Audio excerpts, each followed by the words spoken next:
Clinton yan, talagang sinusulong talagang pinapatay ng Republicans. I congratulate Barack Obama. Even if it's, I'm here in the Philippines, maraming Pilipino sa States, maraming Pilipino na hindi nakaka-insure sa kanilang sarili. Alam nyo, kung magkasakit sila sa States, libre lahat. Yeah, no, before, hindi na, mamatay na lang sila. Oo, so congratulations. Okay, maraming salamat din, Maring Winnie. Yan po si Maring Winnie Monsod at yan ang ating Banner Stories. Narito si Connie. Good summer morning mga kapuso. Inaasahan pong hahaba pa ng husto ang pila dyan sa May Pasig. Para sa ating unang big-time serbisyong totoo. Ang misyon ng mga boys, syempre pa, ay ang maging binata. Para po naman sa ating operation na pagtutuli. Libre po yan, kaya naman kamustahin po natin ang mga kandidato sa pagkabinata. May mga umaaray na ba dyan? Maring Pia at Susan?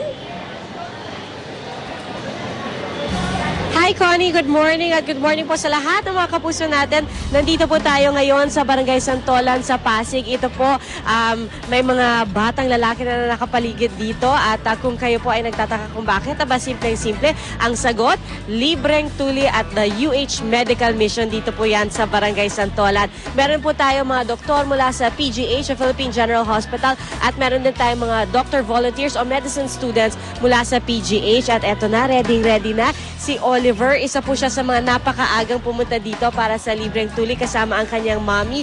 7 years old pa lang si Oliver pero ready na raw siya para sa ating Operation Tuli. At mamaya abangan niyo po, makikilala natin ang mga bata dito. Pero bukod po sa libreng tuli, marami pa po tayong ibang gagawin dito. Ate Sue, ano pang ibibigay natin services dito ngayong umaga? Nako, thank you, Pia. Good morning po mga kapuso. Siyempre, bukod ho sa mga magpapatuli, nababantayan naman ang ating kasama si Pia. Dito naman tayo sa mga senior citizens, sa mga nanay at tatay na gusto pong magpa-check up. Libreng medical po ito. Pwede ho silang magpa-check up sa kanilang mga mata, magpa-check ng kanilang mga blood pressure. At may mga dentista rin po tayo mula rito sa Barangay Health Center ng Barangay Santolan, Pasig City. Kaya nakikita ho ninyo ngayon, eto na, maaga ho silang pumila dito para makapagpa-check up. Tanungin muna natin si Nanay, anong papacheck up nyo? Hingi po ako ng vitamin para sa katawan ko para lumakas, di ba? Wala pa naman kayo nararamdaman? Wala po. Nahihina.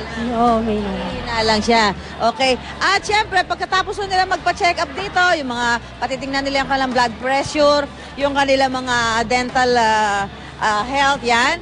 Meron din po tayong lugaw. Yeah, may mga palugaw ho tayo pagkain para ho sa mga pupunta rito at mag-a-avail po nitong ating libreng medical check-up para ho sa ating serbisyong totoo. So yan po muna, balik muna tayo sa studio sa pamamagitan ng unang balita. Ang maunang balita sa umagang ito. Isang barangay sa Tondo, Maynila, nabalot ang dilim nang magliyab ang kable ng kuryente. Lalaking taga-kabit umano ng iligal na koneksyon ng kuryente. Arestado! Opisyal ng Commission on Higher Education makakapanayam live ukol sa pagtutol sa nakambang tuition hike sa PUP. Kauna-una ang bagyo ngayong tag-araw. Inaasahang papasok sa bansa ngayong Huwebes. Sa Russia, maliit na aeroplano bumagsak sa bundok bago pa man makapag-emergency landing sa airport. Mga aso nagpaligsahan sa isang kompetisyon sa Negros Occidental. At memorabilia ng King of Rock and Roll na si Elvis Presley tampok sa isang exhibit sa Washington, D.C. Huwag pauling, tutok na sa unang balita.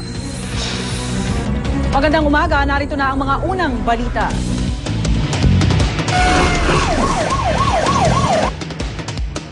Isang barangay sa Tondo, Maynila, pansamantalang nabalot ng dilim. Yan ay dahil sa pagliyab ng kable ng kuryente. Narito ang ronda balita ni Cedric Castillo.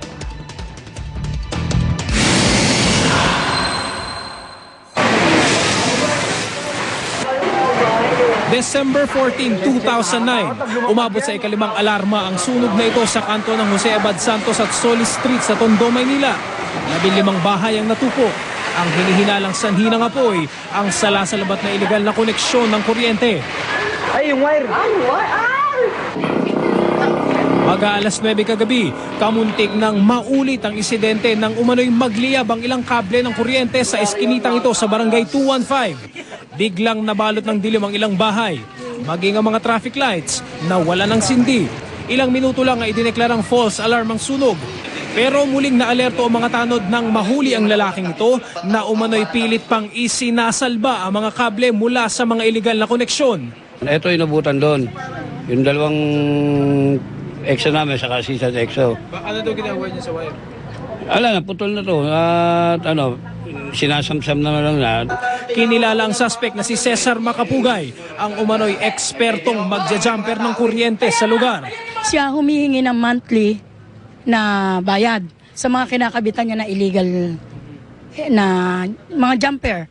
Yun ang naanuhan ko na may nagbabayad ng 100, may nagbabayad ng everyday na 20. Ang ikinakatakot pa ng mga taga-barangay, kable ng telepono raw ang gamit ng suspect kaya't hindi malayong masunugan nga ang mga residente. Ayan, pangalawang beses na yan. Na naagapan lang, pinuputol niya kagad. Siguro pag nakakabit siya, nakita niya sumiklab, puputulin na. Pag-amin naman ng suspect. Kung uutusan ako, unang-una, utusan ako ng chairman, hindi ako nakakabit basta ng yung lang, favor lang. So, inaamin niyo sir na nag-jumper? Nagkakabit ako ng legal, hindi illegal. Sinabi ni chairman sa akin na putulin ko, alisin ko yung umuusok, umapo, tinanggal ko. Oh, masama ba yun? Sinunod ko lang naman siya eh. Sinunod ko yung utos niya. Oo, siya nag-utos sa akin eh. At kung hindi dahil sa matinding pagtitimpi, marahil hindi lang daw maaanghang na salita ang ipinukol ng suspect at ng chairman ng barangay sa isa't isa. Bakit mo sa akin sinasabi yan? Hindi naman ako sa'yo. Bagamat tinututukan na raw ang kaso, tumanggi muna magbigay ng pahayag ang mga operatiba ng Station 7 ng Manila Police. Isasangguni muna raw nila sa Meralco ang kaso. Para sa unang balita, Cedric Castillo reporting.